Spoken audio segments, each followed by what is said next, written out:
நான் ஃபர்ஸ்ட் ஒரு ஸ்க்ரீன்ஷாட் ஒன்று கிடச்சது படிக்கிறேன். I conceived after 3 years of marriage due to vaginismus issue. I haven't gotten it medically proven, but from my research I have understood it is vaginismus. I'm 37 weeks pregnant now, and yesterday I had an internal examination. The pain was intolerable, and I came out of the room embarrassed and distressed. I was unable to tell the gynec the issue, and she has scheduled the examination for next week. She was nice and cooperative, but I don't know how to explain it to her and get out of the examination. I'm scared if I go into vaginal delivery, there'll be someone inserting their hands every couple of hours. Should I opt for C-section to avoid this trauma? How do I navigate through this? This is a classic example of sex education not helping with, or the lack of sex education not helping our women folk with their birth experiences. Now, as a sex educator, these kind of stories keep coming once in a while, and every single time there is a woman who is experiencing confusions and doubts with regard to birth, I am able to understand that there is a very direct correlation with sex education or the lack of it. Now, how can sex education help in better birth experiences? I think this is a very unique subject, and I don't think this has been dealt before. So, thank you so much for giving me the opportunity to talk about it, because it is very close to my heart, because I also got the good fortune of going through natural birthing, but I got to see thousands of women who didn't get that opportunity and are still living with a lot of guilt and regret even years after childbirth. I am speaking about 5 years, 8 years after childbirth also. They have that guilt and regret. Oh, why didn't I explore this option? Now, let me begin by telling people that sex education is not only about sex. There are lots of other concepts such as consent, boundaries, body autonomy, safety, and basic understanding of bodily processes also is part of sex education, which means periods, pregnancy, childbirth, of course sexual intercourse. But people are too fixated on this sexual intercourse that they forget to understand that there are these, plethora of other subjects that are interlinked in sex education. Now, when a child is raised in such a way that the parents are very open about bodily conversations or body parts or privacy, where to say no, how to say no, how to say stop, because no and stop are two different things. No happens before an activity starts, and stop happens after the activity has started. So, which means a child has to have great control of their emotions to be able to say stop. And other conversations about boundaries and autonomy. When the parent is handling these conversations at home, from a very young age onwards, the child grows up understanding that this body is mine and I can say no to anything that makes me feel uncomfortable or unsafe. Other people don't have more authority over my body than myself, which means this child grows up into a teenager that better understands their body, and this teenager grows up into a young adult that wants to know about everything that is related to their body, which includes pregnancy and childbirth. Now, what is happening in today's situation is because none of us were raised with open communications about body or pregnancy, childbirth, etc. So, we didn't have any idea about our own bodily processes. Starting from periods, I'm not sure how many adult female people will be able to explain the process of menstruation even. I'm really not sure. And I have come across so many people who don't even know that there are stages in their menstruation or phases in their menstruation, such as ovulation or luteal phase or follicular phase, etc. So, right from periods, we don't have great understanding about our body. And we also believe that certain professionals know everything. For example, okay, a medical practitioner knows everything about my body.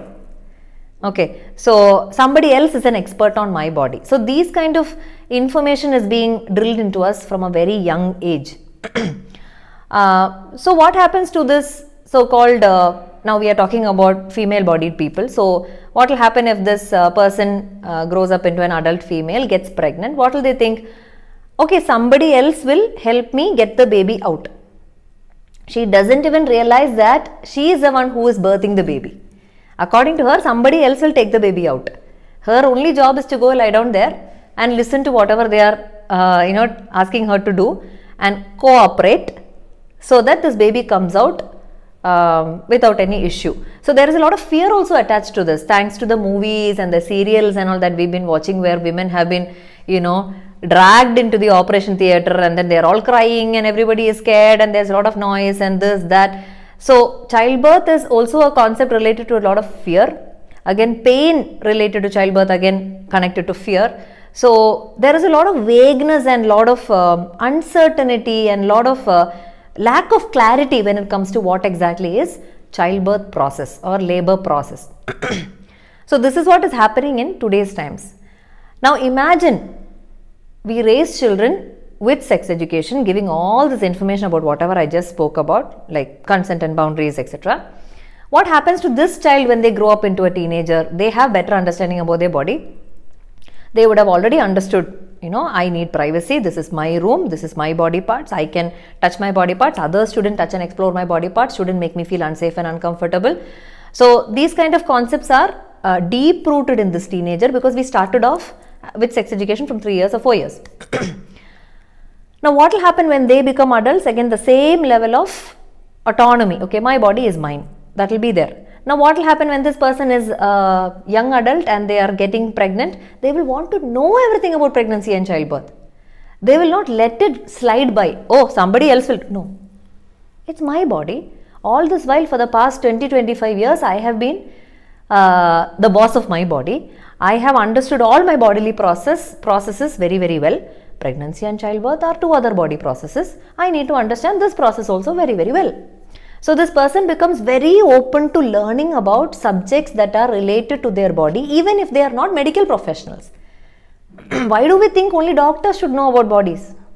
My body is mine, so I should know about my body. No. So let medical professionals learn whatever they are learning. Side by side, I will also learn about what my body is going through. Which means if my body is going through pregnancy, I will understand pregnancy. How does pregnancy happen? So when is the right time to conceive a child? Which means I should know about my cycle. Only then I will know about the ovulation dates. So I will start getting connected to my body to understand my ovulation, instead of depending on some app to tell me when my ovulation is happening. I will understand based on, say, fertility awareness method, charting method. So many natural techniques are available. So based on something, I will understand how my body is functioning. I will know when my conception is happening. Even during pregnancy, what will happen during first trimester, what is expected in the second trimester, what should I eat, how should I nourish my body, how should I nourish my mental health, how should I keep my surroundings, how should I not allow others to take decisions on behalf of me. You should birth only in this place, you should keep only this name, you should put your child in this school, because people start establishing their authority over you right from pregnancy. No. So in all these stages, you will be able to establish your boundaries. No, this is my body is going through a certain experience. Let me deal with it. I know how to deal with it. Support me, help me, but don't overpower me. So this is my boundary. Again, these decisions or these learnings can be, these decisions can be taken, or these learnings can be acquired by the couple together. This is not an activity that the female bodied person has to take up completely. When this person understands that baby is born by the effort of two people, the journey of pregnancy and childbirth also has to be handled by two people together. So what happens, the male member also, because this person also has been raised in the same way. Now let's just imagine, this is all hypothetical situation, okay. Let's just imagine from 3 years, 4 years onwards, both these children, the female bodied child as well as a male bodied child, both of them are trained in the same way. Then what will happen? When this woman becomes pregnant, the man also will become equally involved in this process, because he also knows everything about periods or conception or pregnancy and childbirth, or he also wants to know rather. Now when they are going through that pregnancy, they will get to know what the pregnancy looks like, feels like, how they should nourish the baby in many ways, not just eating healthy, but living healthy, having a healthy lifestyle, standing up for their rights during pregnancy. All that they will get to know. They'll also know that they have different options when it comes to childbirth, because this couple will be a couple that does their individual research when it comes to pregnancy and childbirth. They will not be people who have this sheep mentality. Oh, everybody is doing something, let me also do it. No, they won't have that mentality, because from childbirth they have been following bodily autonomy. I get to decide on behalf of my body. Just because my family members have been birthing at a certain place, I don't have to go there, because because I'm in Tamil Nadu, there is this in the hospital, the Rasiana hospital, let's all go birth there. So they don't even do any research, they just straight away barge into a place because it's a nice place, or all their family members have been birthing there. So this couple will not be like that. They will explore options, they will do research, they will find out probably other methods of giving birth. They will understand that you can give birth in a very nice, peaceful, non-scary way. They will understand that there are natural pain relief methods. They will probably research about hypnobirthing. They will attend classes together. They will understand that breastfeeding is not as easy as it's supposed to be. So they will probably start researching about lactation counselors or good pediatricians who are very breastfeeding friendly. They will research about how long they need to breastfeed, because a lot of clients who come to me with the baby, they don't know how long to breastfeed. So they will start all this reading and research right from pregnancy. And even when it comes to childbirth, they will want to know about what is happening to their body during labor. Okay, for example, imagine we are talking about two hypothetical people who were raised in a sex positive environment or household, who have been trained on consent, boundaries, autonomy, etc. Now imagine this couple is there, there's another woman, maybe the lady's friend, coming to them and sharing her birth experience. Suppose if she is telling, when I was in labor, somebody broke my water bag. Or when I was in labor, people did too much of pelvic examinations and I am traumatized by it.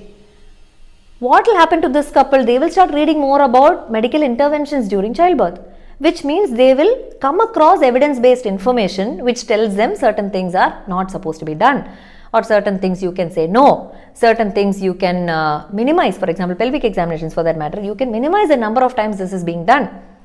Or they will get to know the side effects of an epidural. So they will not only try to understand their body, they will also try to understand the medical system. They will try to understand medical interventions. So what will happen when they research about medical interventions? They will get to know the reality in today's medical system. So they will understand certain places have certain protocols. If I go to a certain institution, this is what they follow. If I go to this institution, they will let me labor on my own. If I go to another institution, they will let me have a birth partner. So my husband can be part of. How many people in our country knows that having a birth partner is a birthing right? So many people are still believing that it's some kind of luxury that is provided by the medical institution.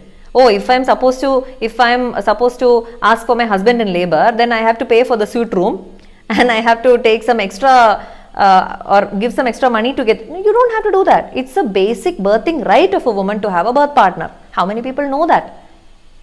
So So when this couple starts exploring options and start their research, they will get to know all this information, and in that journey, in that process, there is a very high possibility that they will come across terms such as natural birthing or water birthing, or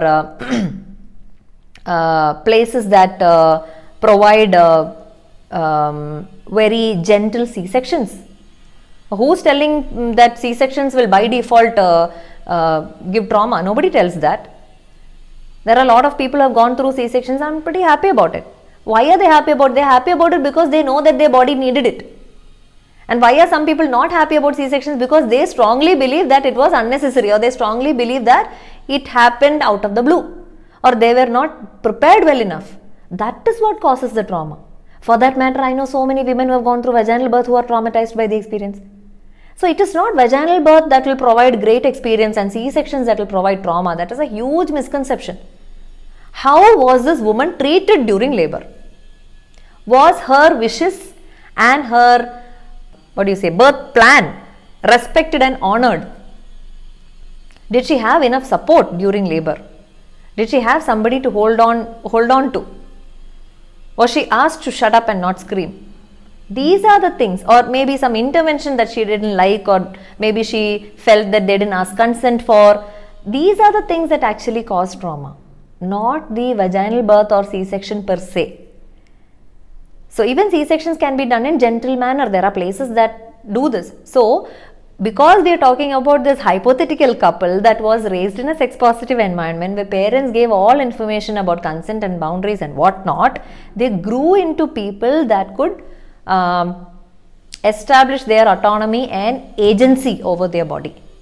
They just became two people who knew what they wanted, which means they will go find out a care provider that will respect them, that will respect their needs and their wishes and their birth plan probably. So we can change this entire scene of birthing in our country if we start with good sex education.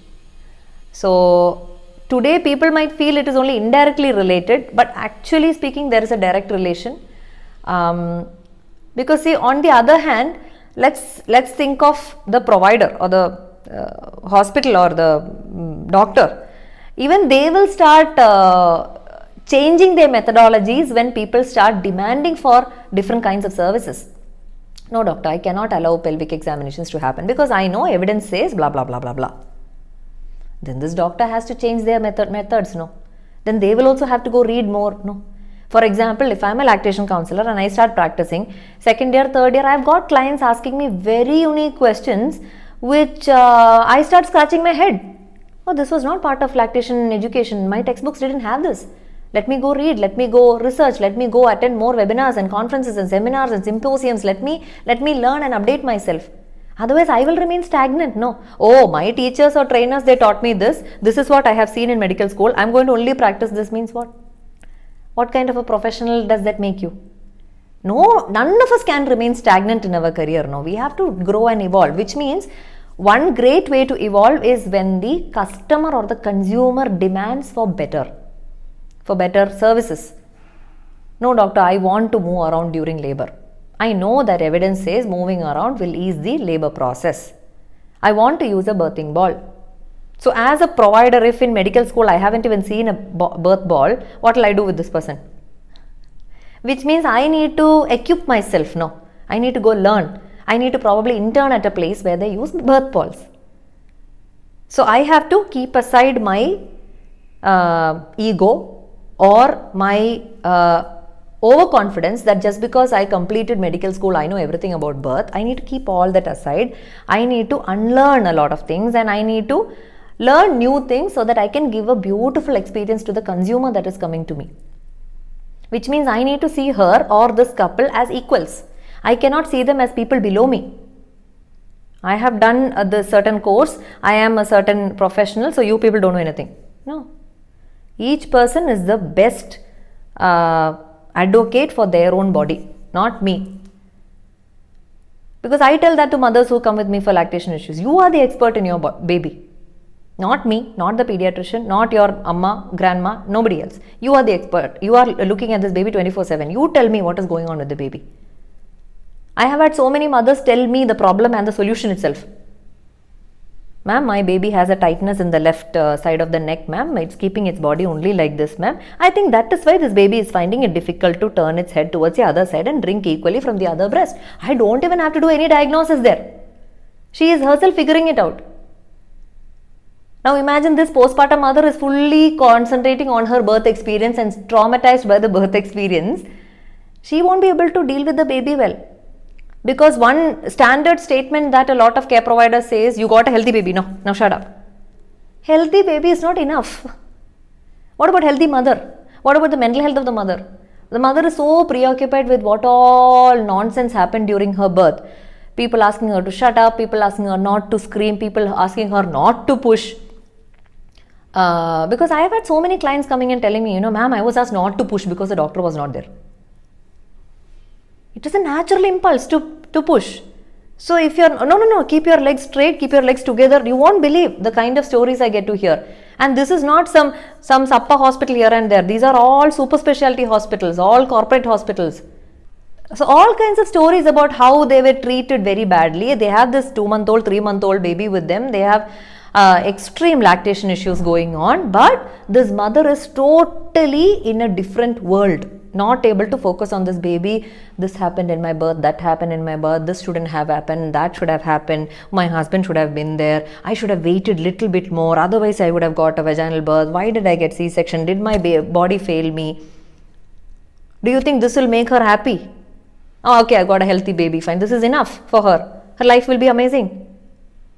Why are new professions like us coming up? Why do you think we need lactation counselor? According to me, it's a waste profession. If birth is going very well, then breastfeeding will go well in most cases.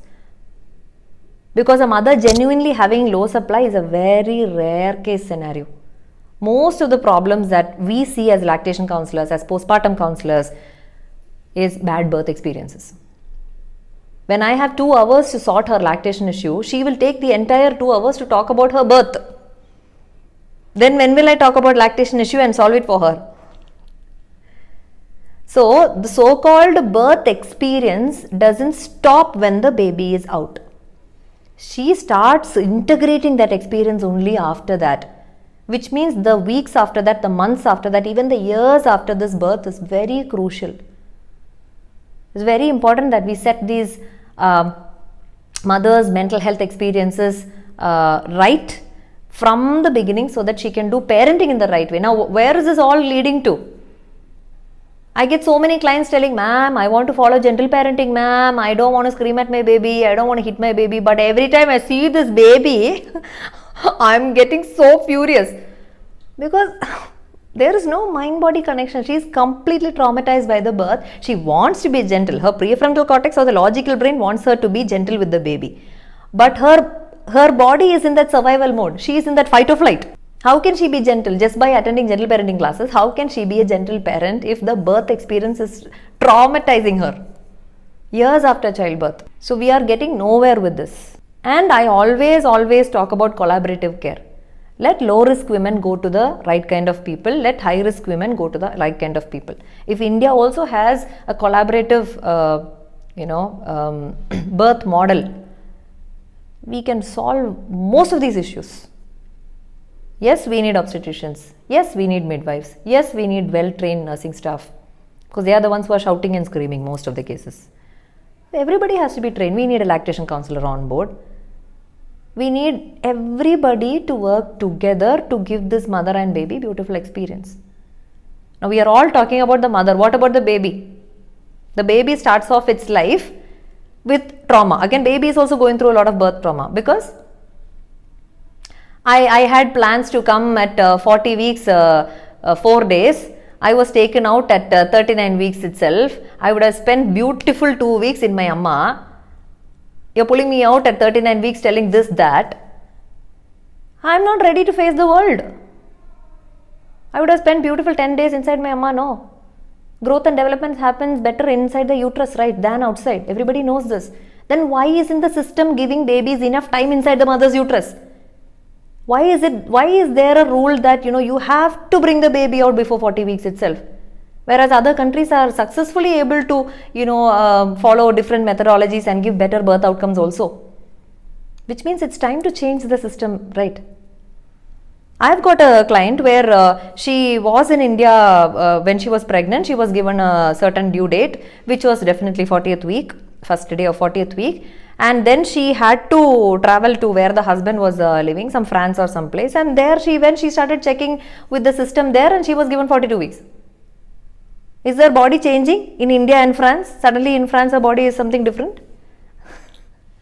She had a beautiful birth experience at a hospital at 41 weeks. Which means it's not about bodies here anymore. It's about what the system is trained to do. If the system is completely trained to handle only at 40 weeks, then they will continue following that. Which means we need to probably change the training methodologies also. I don't know, I'm not an expert on that. I'm just giving you some common sense here. Because I'm not an obstetrician, I'm not a midwife, I'm not a nurse. I'm a lactation counselor and a mental health professional who sees these mothers after childbirth. So on one hand, yeah, mothers are going through this. Second, the babies are also going through traumatic birth experiences. I would have been inside Amma for some more time. Or if you had given me some 3-4 hours, I would have navigated somehow out. You could have just allowed my mother to stand and squat and do lunges and probably relax herself in a birth pool or under a shower or something, and I would have come out vaginally. Why did you cut open and take me through the back door? If that is what the baby is going through, then that and all is traumatic for the baby now. What about separation after childbirth? That impacts lactation a lot. Dr. Jack Newman, neonatologist, has spoken volumes about how separation of healthy babies is completely unnecessary and we need to stop doing that. So separation can also play a huge role in the baby's ability to breastfeed and bond with the mother.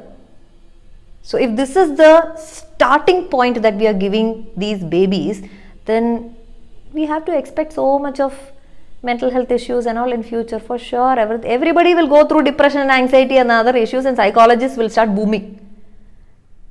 If we have to stop all this unnecessary professions from coming up, unnecessary in the sense I am talking about if it was a gentle birth, then these professions are unnecessary now. How many animals have lactation counselors in them? The sard, mud, elephant, zebra, giraffe, hippopotamus and all don't have lactation counselors, psychologists and all. Now why? Why only humans have all these problems? And we are supposed to be the evolved species. Which means we need to start thinking about how to give better birth experiences to our mamas and babies. And now coming back to this experience that was shared with me, now imagine if this woman had information about, she has vaginismus, or at least she thinks she has. Now I am somebody who believes that you are the expert in your body, which means even if nobody has diagnosed and if she thinks she has vaginismus, and she has vaginismus, I have to honor her bodily experience. Okay, I won't tell her that, oh, you don't have vaginismus because nobody diagnosed you. Okay, so she has vaginismus. Now she cannot handle internal examinations. Now the gynec was good in this case. Okay, nice gynec. Okay, but she has to be able to have the confidence to tell the gynec, ma'am, this is happening to my body. I've never been comfortable with penetrative sex. You are inserting your hands. It's extremely painful. What can we do to ease the process? Will this affect my ability to birth my baby vaginally? She has to discuss that. Or she has to attend childbirth education classes. First of all, she has to go to a care provider that understands vaginismus. Which means if she gets information about what is vaginismus, why is pelvic floor so tight for some people, what can we do to ease and relax the muscles, how can that impact the childbirth experience? If she gets to know all this information from the right professional, she can easily give birth vaginally without unnecessarily going for a surgery. Again, C-section also, it comes with its own risks now. From this experience, we can also understand that so many women might be going for C-section out of these kind of fear. How many people will be having all these issues, vaginismus and all? They might not even know the term called vaginismus. How many unconsummated marriages are there around us? I had this client who came for lactation issue, 5 years married, unconsummated marriage. They have never had penetrative sex. Then how did they have baby? Okay, so this is a wild case. Okay, so what happened? She made her husband ejaculate into a menstrual cup, and then she used the menstrual cup. She can use menstrual cups, okay, because she again attended my class and all. So, but she is scared of penetrative sex. So maybe it's not vaginismus, maybe it's just fear of penetration, maybe some other issue. But this is what she did. husband ejaculated into menstrual cup and she used the menstrual cup and she got pregnant. Miracle. So she's like, ma'am, I have not had penetrative sex still. I'm scared. I've had so many clients who went for IVF because they were scared of sex. Never had sex. For the baby should first have sex, no. They've never had sex. So if we start digging deep into sex education, if we start discussing about all these concepts openly, widely amongst people, everybody, such people will all come up with their experiences. Yes, I have this. Help me, help me, help me, help me. I got some DM on Insta the other day. This woman is telling, I've got this pus or something coming out of the vagina. It's extremely painful. Every time we have sex, this is happening. I'm not able to go talk about it to any doctor. I'm so scared, I'm so shy. Which means sex education will make things easy with medical professionals also, no. So what are we so scared of? Why are people shying away from a subject that is ruining so many people's lives? I mean, the lack of the subject is ruining people's lives. But yeah, why are we shying away from it? Why are we so scared of it? Which means it's time to break the taboo, break stigma related to sex and sexuality, start openly talking about it. Medical professionals need sex education. Again, I've got so many clients who've been shamed by patriarchal medical professionals also. That is also there. Patriarchy is everywhere. Teachers are slut shaming, doctors are slut shaming. Now there is this new thing that is going on. Find a non-judgmental gynec. See, that's a new thing that is coming up. Non-judgmental gynec you can find. She won't ask if you are married. She will only ask if you are sexually active. So, if we start talking about all these subjects, births will change, birth practitioners will change, system will change, people will get a better introduction to life because births will become gentler, and that will lead to fully autonomous adults who can manage their own life and issues, and we will eventually start seeing many professions fade.